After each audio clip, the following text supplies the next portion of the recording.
welcome back to the channel. Today I'll be showing you how to make palm oil stew, which is so amazing and flavorful.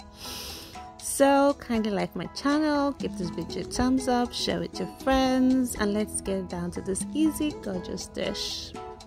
So in a pot I'll be adding some palm oil and now my garlic, ginger and spring onion paste with some onions, and I'm going to fry that out until the onions is translucent.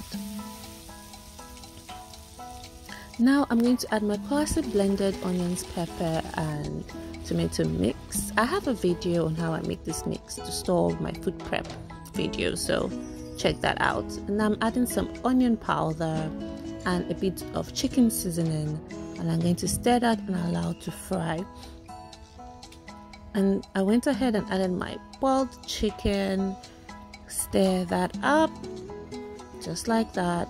This dish is so easy to make and so flavorful. Now I'll be adding my chicken stock that is so rich.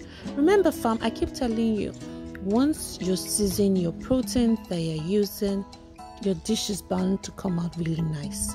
So I'm going to cover that up and allow it to simmer for about 20 minutes. Just look at this, fam. Look. Oh my god.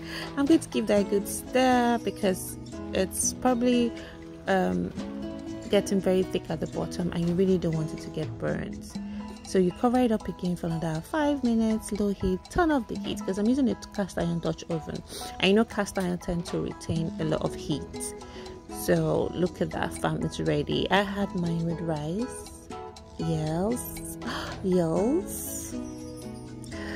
Oh god, just look at that. The key to a less oil, reduced oil chicken stew is in the usage of a small oil from the start to fry your paste, because chicken has a lot of oil. So thank you for going on this journey with me. Until next time.